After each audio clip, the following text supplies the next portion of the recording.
दोस्तों, आपने कभी सोचा है एक गाना यूट्यूब पर करोड़ों बार सुना जाता है, लाखों लोग उसे इंस्टाग्राम रील्स में इस्तेमाल करते हैं, स्पॉटिफाई और दूसरे स्ट्रीमिंग प्लेटफॉर्म पर लोग उसे बार बार सुनते हैं, फिर उसे गाने से पैसा आखिर आता कहाँ से?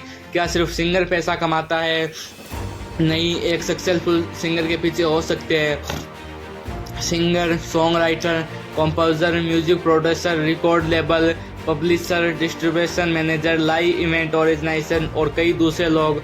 और यही म्यूजिक इंडस्ट्री का सबसे बड़ा सीक्रेट है। म्यूजिक में पैसा सिर्फ गाना गाने से नहीं बनता, गाने के पूरे इकोसिस्टम से बनता है। लेकिन अगर आप सोच रहे हैं मैं आज गाना अपलोड करूंगा और कल लाखों रुपए कमाऊंगा, तो ऐसा गारंटेड नहीं है। म्यूजिक इंडस्ट्री में कंपटीशन बहुत बड़ा है, हर दिन हज़ारों सॉन्ग रिलीज होते हैं। इसलिए आज की वीडियो में हम शॉर्टकट की बात नहीं करेंगे, हम बात करेंगे म्यूजिक इंडस्ट्री में अलग अलग इनकम स्ट्रीम कैसे बनती है और एक छोटे आर्टिस्ट को बिजनेस की तरह कैसे सोचना चाहिए।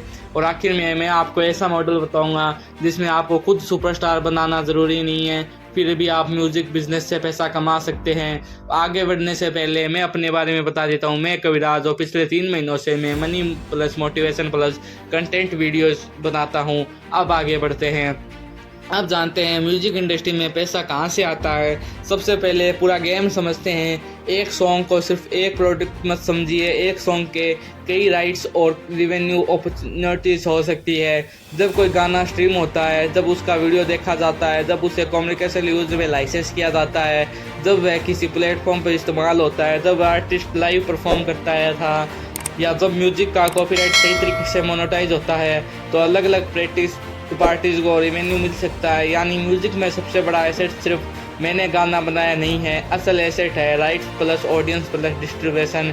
अगर आपके पास ऑडियंस है, आपके पास लेवरेज है, अगर आपके पास वैल्यूबल म्यूजिक कैटलॉग है, तो लॉन्ग टर्म अर्निंग अपॉर्चुनिटी बन सकती है। और अगर आपके पास दोनों है तो आपका म्यूजिक एक बिजनेस एसेट बन सकता है। अब जानते हैं आर्टिस्ट बनकर पैसा कैसे कमाया जाता है। सबसे ऑब्वियस रास्ता है सिंगर या आर्टिस्ट बनना। लेकिन यहाँ एक बात समझिए, आर्टिस्ट बनना और फेमस होना दो अलग चीज़ है। आपको सिर्फ अच्छा गाना नहीं गाना, आपको ऑडियंस बनानी है। आज ऑडियंस बनाने के लिए आपके पास कोई प्लेटफॉर्म्स है, यूट्यूब है, इंस्टाग्राम है, शॉर्ट फॉर्म वीडियो प्लेटफॉर्म है, स्ट्रीमिंग प्लेटफॉर्म है। आप छोटे क्लिप से शुरुआत कर सकते हैं।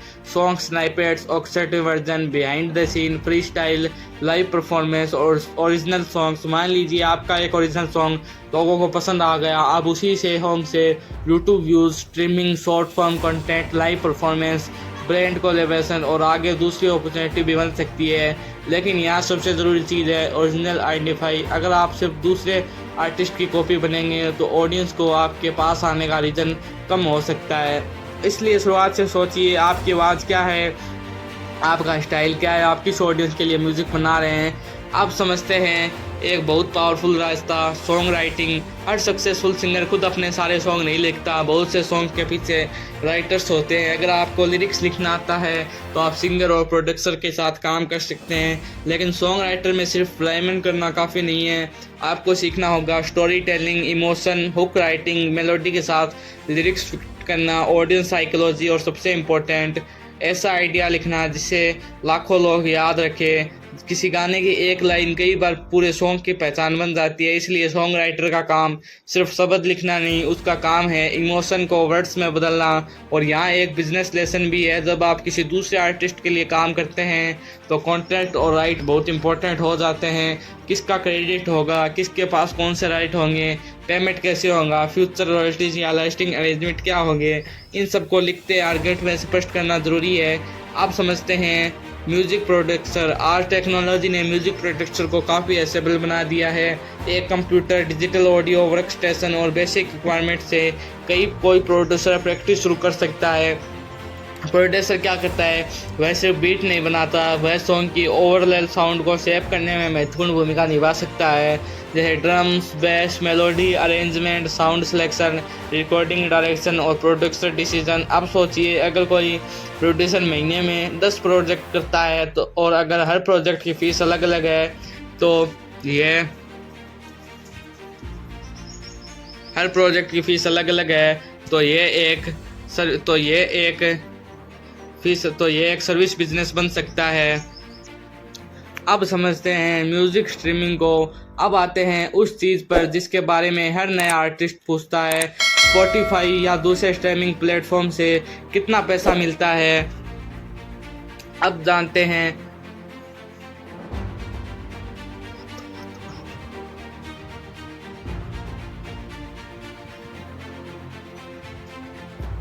इसका सिंपल आंसर है कोई एक फिक्स्ड अमाउंट नहीं है। स्ट्रीमिंग इनकम कई फैक्टर पर डिपेंड करती है, platform, country, listen base, rights ownership, distributors arrangement और दूसरे फैक्टर्स। इसलिए ये सोचना गलत है एक स्ट्रीम इतने रुपए। असल गेम ज़्यादा कॉम्प्लेक्स का है, लेकिन एक सक्सेसफुल म्यूज़िक कैटलॉग का फ़ायदा ये हो सकता है कि सॉन्ग समय के साथ साथ बार बार स्ट्रीम होते रहते हैं। इसलिए म्यूज़िक में कैटलॉग बहुत इंपॉर्टेंट है। आपने एक आध सॉन्ग बनाया, अगर वह 5 साल बाद भी लोग सुन रहे हैं तो वह सॉन्ग आपके लिए लॉन्ग टर्म एसेट की तरह काम कर सकता है।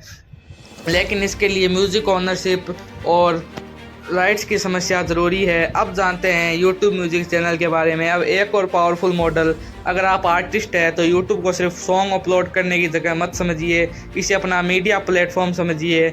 आप कंटेंट बना सकते हैं, official music video, lyrics video, behind the scene, studio session, acoustic version, shorts, live performance, music breakdowns और पर्सनल कंटेंट। अब इमेजिन कीजिए एक सॉन्ग वायरल होता है, फिर लोग आपका चैनल देखते हैं, फिर दूसरा सॉन्ग, फिर तीसरा। अब आपके पास सिर्फ व्यूज़ नहीं, ऑडियंस बन रही है और ऑडियंस के साथ फ्यूचर मोनेटाइज अपॉर्चुनिटी भी बढ़ सकती है। Ads, brand deal, music promotion, live shows, products, membership और दूसरे लीगलमेट अपॉर्चुनिटी। लेकिन ध्यान रहे, दूसरों का कॉपीराइट म्यूजिक बिना परमिशन के इस्तेमाल करके बिजनेस बनाने की कोशिश करना रिस्की है। अपना ओरिजिनल कंटेंट और प्रॉपर्ली लाइसेंस कंटेंट सबसे सुरक्षित फाउंडेशन है।